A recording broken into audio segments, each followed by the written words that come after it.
Uma boa noite a todos. Alegria poder ver Humberto Campos com um bom público para juntos estudarmos o que coube para a nossa reflexão nessa tarde e noite, que é o Kardec em relação ao Evangelho redivivo. Inúmeros motivos fazem nós estarmos aqui nesse encontro hoje. Alguns, inclusive, pela primeira vez. E aí, quando nós vamos fazer um tema sobre isso, cabe algumas explicações práticas. Nós, durante um tempo, vamos ter que ser, nos próximos 30 minutos, descritivos. Quem é Kardec? E o que é Evangelho? E, por último, o que é reviver, redivivo o Evangelho e a importância de Kardec.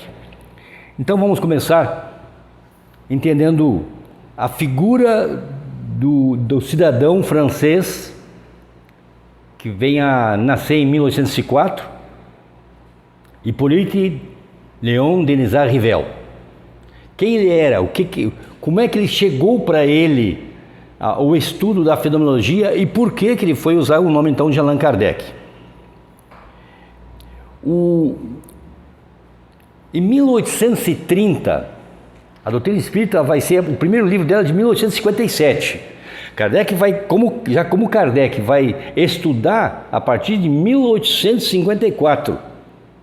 Mas em 1830, depois do final de todo o alvoroço francês, um pouquinho antes, 50 anos antes da queda da Bastilha, a Revolução Francesa, a França era o país mais culto do planeta.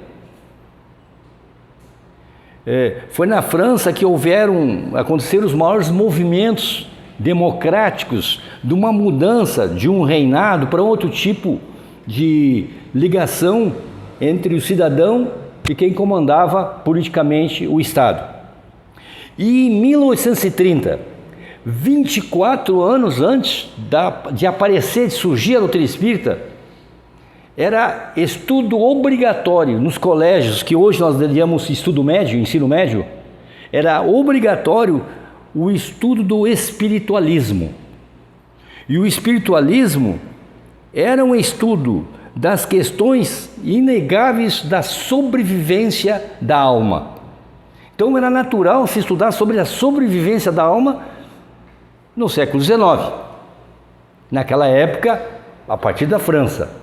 Ou seja, todo o mecanismo da cultura do mundo se organizava para receber a doutrina espírita.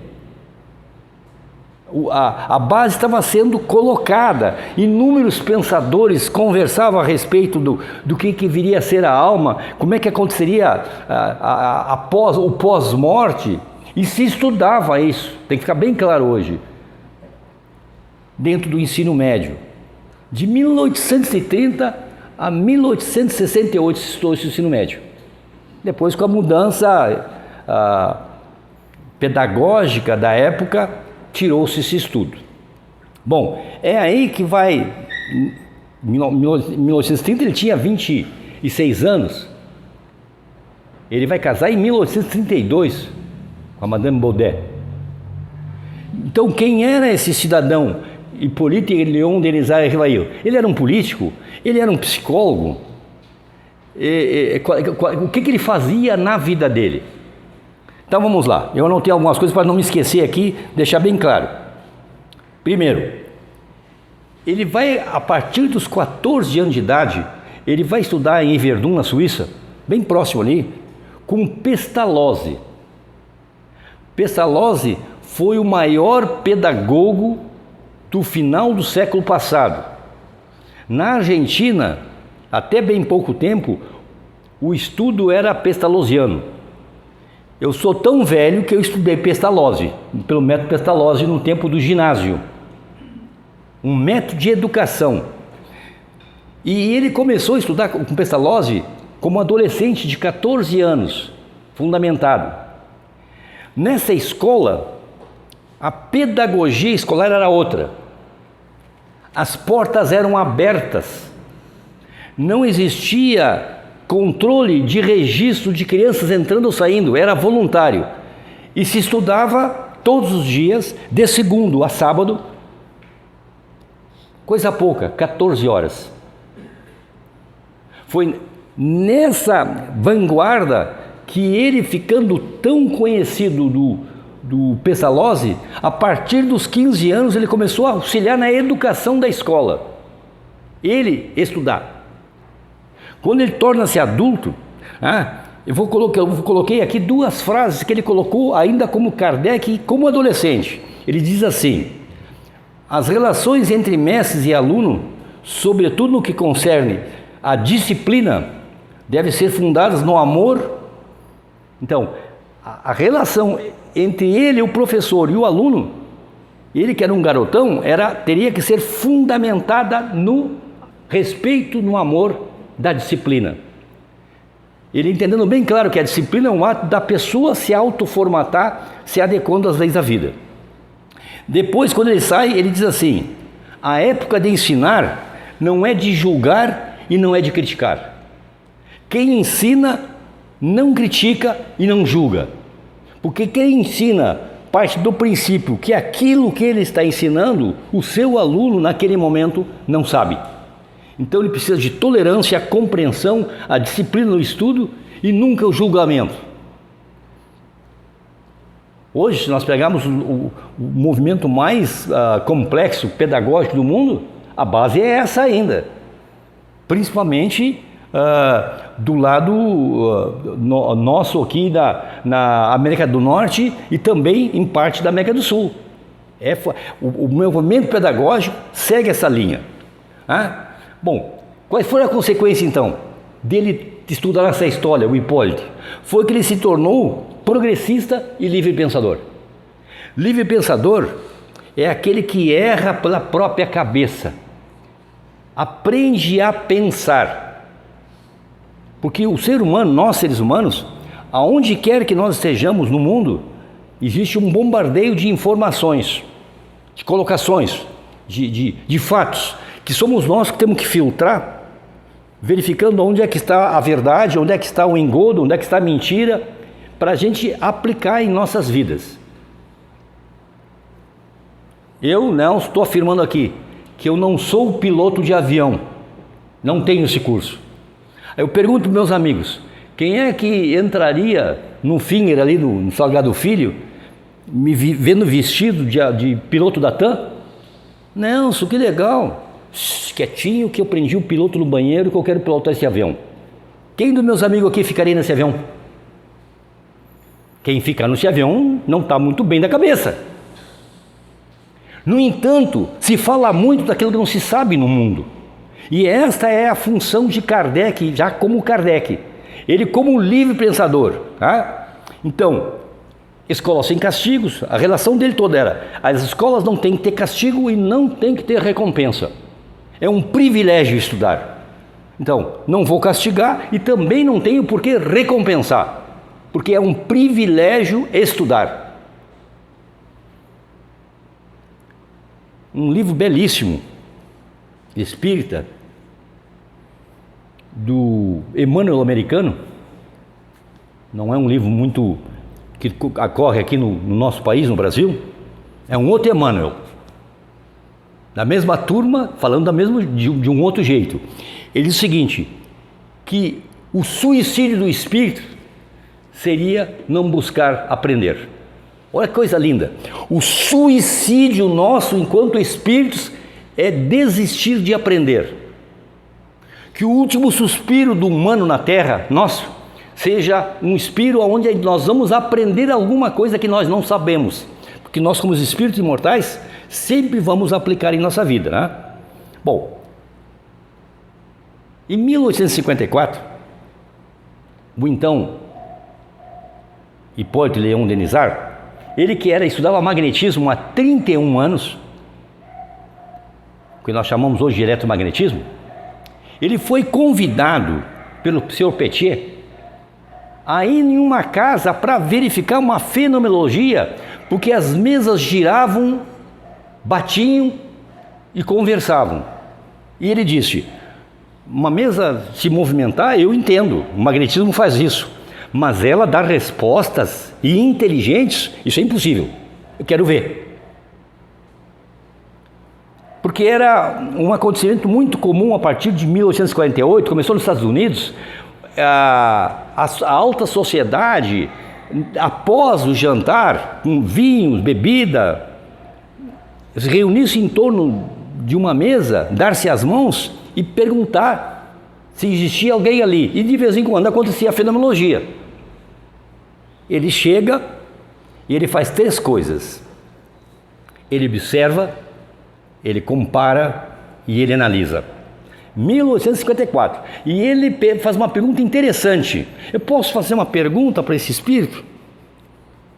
E o espírito que se manifestava é um espírito bufão, brincador, brincando. E ele faz a seguinte pergunta: o que tu és? Ninguém tinha feito essa pergunta ainda. E o espírito responde: eu sou um espírito. E a segunda pergunta é incrível. Ele diz assim: e o que são espíritos? Resposta: nós somos vocês após o fenômeno da morte. Após a perda do corpo mais denso que vocês têm, nós, como não morremos, nos chamamos de espíritos. E o Kardec ainda faz, o Hipólito ainda, né? Ele faz uma pergunta mais interessante, diz assim: mas tu estava dizendo tanta besteirinha, como é que tu me responde uma coisa tão clara? Ele disse: não sou eu que estou dizendo, é o meu orientador que diz o que eu tenho que falar. E ele escreve nos alfarábios dele: essa primeira ligação minha me ensinou uma coisa muito importante, que os espíritos, não sendo mais nada menos que nós após a morte, não têm todo o conhecimento, não têm toda a sabedoria, não têm toda a bondade, são seres vivos. E, portanto, tudo deve ser analisado. E aí, um espírito, logo depois, um espírito diz que tinha convivido com ele há alguns séculos atrás. Ele era um druida, um sacerdote ali na Gália, na região da França e Inglaterra, e que ele era um sacerdote, ele tinha o nome de Allan Kardec. E como ele já tinha feito 3 ou 4 livros sobre matemática, sobre física, sobre química, ele era um tradutor de 3 línguas, italiano, alemão e o rumeno. Ele não queria misturar a obra dele, do Hipólito, com a obra que ele queria fazer, que ele se dispôs a fazer. Então ele, a partir daí, vai usar o nome de Allan Kardec, o pseudônimo de Allan Kardec. Totalmente a obra voltada para o bem comum, sem nenhum benefício financeiro. Sem nenhum benefício financeiro. A obra, o dinheiro que era vendido era o mais barato possível e era para produzir mais obras. Gente, nós estamos na época do Instagram, WhatsApp. Não vou falar do Facebook, isso é coisa de velho, tá? Bom, então vamos lá.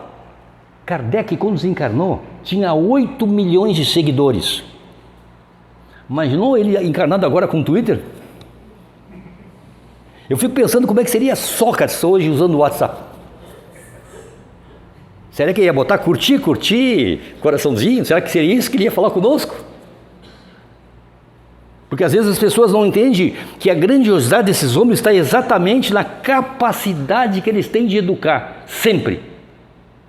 E aí, hoje a matéria é só sobre o Evangelho, né? Ele vai, em 12 anos, 14 com os 2 anos de preparação, ele vai fazer 5 obras básicas na ordem: o Livro dos Espíritos, o Evangelho, o Livro dos Espíritos, o Livro dos Médiuns, da Fenomenologia, o Evangelho, o Céu e o Inferno, e encerra em 1868 com a Gênese. De 57 a 68, em 12 anos, ele escreveu 5 livros, mais 2 livros, um livro interessante, que é o livro menos lido pelos espíritas. Não sou eu que estou dizendo, isso é a pesquisa. O livro menos lido dos espíritos é o que é o Espiritismo. Olha que é a loucura. Foi o primeiro livro que ele escreveu depois do Livro dos Espíritos, antes de escrever o Livro dos Médiuns. O que é o Espiritismo? E aí a gente fica dizendo: não, o Espiritismo é isso, o Espiritismo é aquilo, discutindo, batendo boca por nada. Então eu vou citar aqui, segundo a palavra de Kardec, o que é a doutrina espírita. é uma ciência de observação e uma doutrina filosófica. Uma ciência prática, como se estabelecem as relações entre nós e a dimensão espiritual. Investiga como é que acontecem as relações entre essa dimensão espiritual e entre nós. E de que forma se dá isso? Como ciência. Então é uma ciência prática, uma ciência de observação. E como filosofia, ela compreende todas as consequências morais que demandam dessas relações. Nós procuramos entender todas as consequências morais que demandam dessas relações. É isso que é a doutrina espírita.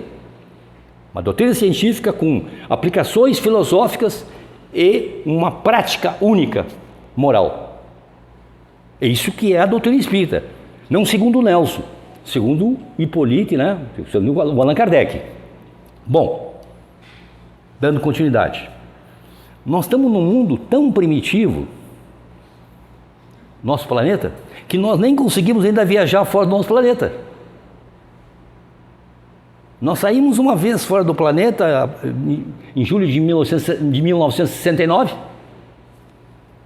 Eu assisti numa televisão que tinha que botar um modelzinho para enxergar em preto e branco. Eu assisti o primeiro passo do homem na Lua e a frase do Armstrong é monumental. Está a nave estacionada na cratera. E quando ele vai botar o pé, olha o que é o medo. Ele pergunta: NASA, se eu botar o pé não vou afundar? E o que a NASA diz para ele, em inglês? Continua fazendo todo o protocolo. Viram o que faz o nosso medo? O medo é inibidor da inteligência humana. É pelo medo que nós hoje estamos ainda presos na falta de consciência do que é a prática, que o Evangelho redigiu. O que é a prática do Evangelho? Querem ver? Antropomorfismo. O homem cria Deus à sua imagem e semelhança. O homem cria Deus à sua imagem e semelhança. Ele faz duas coisas, então. Qual é o livro mais velho que te fala sobre isso, Nelson? A Gênese. Começa assim: no princípio era o caos, e Deus criou a luz. E Deus criou um homem e uma mulher, e disse: isso aqui tudo é de vocês, você só não pode comer aquela fruta, proibida. Um dia, Adão, estou vendo a cena, acorda, bota a mão, e diz: nossa, eu estou nu, eu estou pelado. Estou dizendo isso para ver a nossa dimensão. Como é que nós, seres humanos, somos? Aparece Deus e diz: Adão, o que fizeste? O que Adão diz? A mulher que tu me destes fez eu comer a maçã. Não tenho culpa nenhuma, tu me deu a mulher errada, Deus. E ela fez ainda eu comer o fruto errado. Ela é culpada e tu. Somos nós. Sartre já dizia, no século passado, o inferno são os outros. Ou seja, então, nós temos ainda num sistema religioso de castas, e não há nenhum tipo de julgamento aqui. Eu estou dizendo o que é. Não é dizer se é bom ou se é ruim, o que é. Castas. Tem um comando aqui, tem um comando superior, tem um comando superior, tem um comando superior, até um comando maior. Para quê? Para negociar. Eu falo com Deus e dou o que tu queres, Nelson. Tu dá o que eu quero? Sim, basta tu ter um ritual. Materialismo religioso. Tu ajoelha, tu senta, tu faz, tu nada, temos resolvido. E eu dou o que para ti? Dinheiro. Tu me dá dinheiro. Os amigos pensam que nós vamos resolver esse poder assim, dando likezinho, botando camisa branca, se dando as mãos? Não. Então, o Evangelho que Kardec traz, primeiro, o que significa Evangelho? Evangelho é boa nova, boa notícia, literalmente em grego, boa notícia. Primeira pergunta que eu fiz quando chegou nas minhas mãos, o garotão, o Evangelho: qual é a boa notícia? Porque se nós estamos falando aqui do Evangelho é boa notícia, eu quero saber quais são as boas notícias. Então vamos lá. As mais importantes. Uma: cara, tu é imortal, tu não morre.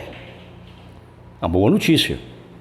Agora vem a ruim: mas tu é responsável pela tua evolução. Depende de ti evoluir, porque Deus nem pune nem recompensa. Se tu plantar maçã, eu penso que tu gosta de comer maçã, porque é o que vai nascer maçã. Ah, mas eu gosto de laranja, então por que tu plantou maçã? Ou seja, a cada um segundo as suas obras. Olha que boa notícia, a cada um segundo as suas obras. Mas nosso estágio, a gente tenta negociar. Eu pago o dízimo, eu vou lá e é muito bom dizer assim, perdão pastor, perdão padre, perdão, não interessa para quem, porque pequei. Teus pecados te foram perdoados. Que coisa linda, né? Eu volto e continuo tudo de novo, zerei. Estou zerado, volto e faço de novo. Quando eu entendo na vida que não existe castigo, Deus é amor, Deus não castiga, porém, Ele deixa bem claramente que a justiça não tem jeitinho brasileiro, é para todo mundo. A lei é de justiça, amor e caridade. Não é amor e justiça. Por quê? Porque quando eu sou justo, mesmo que eu não simpatize por qualquer motivo com aquela criatura, eu dou para ela da maneira tal que eu faço por ela aquilo que eu gostaria que ela fizesse por mim. Gente, isso é filosofia. O Kant vai dizer isso no imperativo categórico. Haja frente ao outro, diz o Kant, de maneira que, se te tornar o que tu fazes uma lei universal, tu acate. Eu trato a Cláudia de um jeito, daqui a pouco, Nelson, a maneira que tu trata a Cláudia, é lei para ti. Tá bom, tá tranquilo, porque eu estou agindo com ela da maneira que eu gostaria que todo ser humano agisse comigo.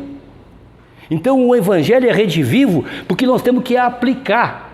Se eu não aplicar, de que adianta? Eu aqui agora usar a tribuna, falar bonitinho, adianta alguma coisa? Como é que eu sou no dia a dia?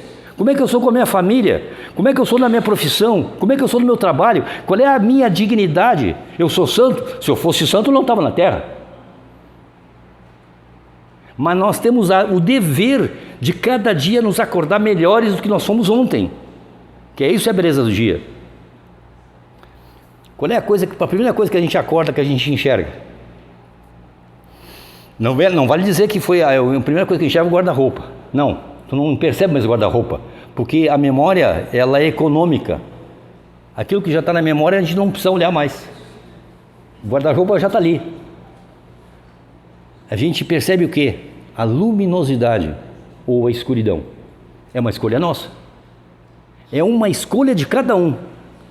Num dos evangelhos do Mar Morto, que foi em 1949, uma passagem monumental. Eles chamam de evangelhos apócrifos, porque não foram determinados pelos 4 evangelhos, que foram escolhidos por um motivo do leste, norte, sul, oeste, foi por isso, e organizados. Jesus de Nazaré está indo com seus discípulos para a cidade de Genezaré, tardecer. Vamos ver a cena. Noite, caminhando na direção de Genezaré, numa trilha, areia para os dois lados, deserto. E tem um cachorro morto na esquina, na curva. Ele está fedendo, cheirando mal.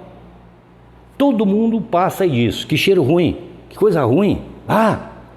E o último da fila é Jesus e diz, que belos dentes ele tinha. Cada um vê o que quer.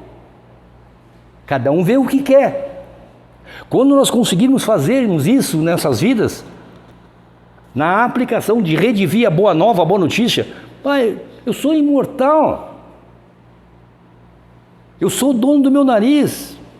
E aí, eu guardei para os últimos 5 minutos, fazer a leitura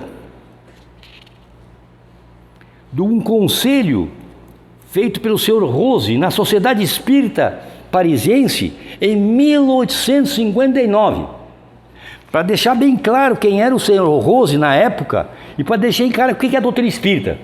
Primeiro, o Dr. Rose era um médium do espírito de verdade. Nossa! O coordenador, o orientador de toda a revelação, de toda a verdade revelada, da boa nova, a boa notícia toda. Coordenador, o espírito de verdade. Para ti seria apenas a verdade. O médium era o Dr. Rose. Mas olha o que faz a coisa humana. Vou dizer isso antes de ler para vocês entenderem.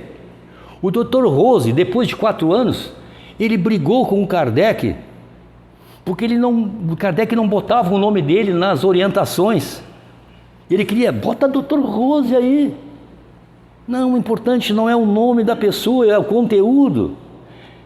E ele começou a pensar, não estamos dando espaço para mim. Isso está registrado, escrito, eu não estou contando da minha cabeça. E ele, quando Kardec, nas férias de 64, ele foi visitar em Lyon 400 espíritas, ele se demitiu, abriu uma gráfica e criou um livro próprio, O Espírito de Verdade, pelo Dr. Rose. E fez 4 livros, totalmente confusos. Dr. Rose se suicidou em 1868, obsidiado até o fundo do cabelo. E ele começou trazendo o espírito de verdade. Bom, a barba minha está de molho, porque hoje eu estou aqui. Onde é que eu vou estar amanhã? O que eu vou estar fazendo amanhã? E Kardec, toda a questão com Rose foi porque ele negou uma orientação. O Dr. Rose olha o espírito de verdade e Kardec leu isso. Não, esse não é espírito de verdade, esse é outro. Claro que é, não é. Olha a contradição, olha a contradição. E o Rose não aceitou. Então agora vamos ver o que o Dr. Rose, quando não estava enfermo, o espírito de verdade deu como orientação para Kardec. Olha só. Fostes escolhido para seres o espelho, que deve receber e refletir a luz divina, que deve iluminar a terra, até então mergulhada nas trevas da ignorância e da mentira. Mas, se não estiverdes animados pelo amor do próximo e por um desinteresse sem limites, se o teu desejo de conhecer e propagar a verdade, cujas vias deveis abrir à posteridade, não for o único móvel a guiar os vossos trabalhos, se o mais leve pensamento íntimo de orgulho, egoísmo e interesse material achar lugar em vosso coração, não nos serviremos mais de ti, a não ser como um artífice que provisoriamente emprega uma ferramenta defeituosa.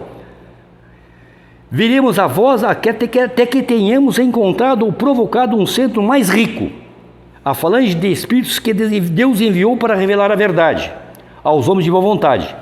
Pensai nisso, seriamente, descei aos vossos corações, sondai-lhes os mais íntimos refolhos e expulsai com energia as más paixões que nos afastam.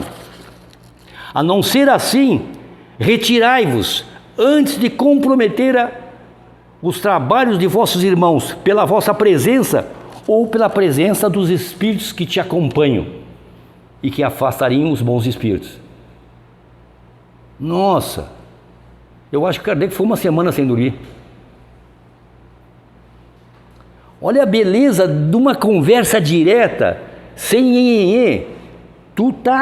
Nós te escolhemos, tu está aí, mas se tu falhar, se tu não for honesto contigo, se não tiver desejo total, nós te tiramos, tu cai fora. Nós te tiramos, tu cai fora, porque nós vamos encontrar outro alguém. Enquanto nós encontrar, nós podemos te usar como um artista que usa um instrumento que não é bom, até ele encontrar um melhor. Se nós fôssemos escolher, ver no Brasil, quantos grandes fenomenológicos médiums se perderam pelo orgulho, pela intriga, pela inveja. E a boa nova, então, encerrando, eu fiz a seguinte pergunta: como é que a gente aplica a boa nova? E a pergunta que nós vamos levar para casa, todos nós, é: o que eu devo fazer? O que eu preciso para aplicar o amor ao próximo? Como é que eu posso, na minha vida, me organizar para aplicar o amor pelo outro? Todos somos da mesma fonte, Deus. Nossos pais nos dão essa roupa aqui. Todos somos da mesma fonte. E nós temos estágios evolutivos diferenciados. E por isso que nós temos que nos apoiar uns aos outros. Não criticar, não julgar, apoiar. Como nós também somos apoiados.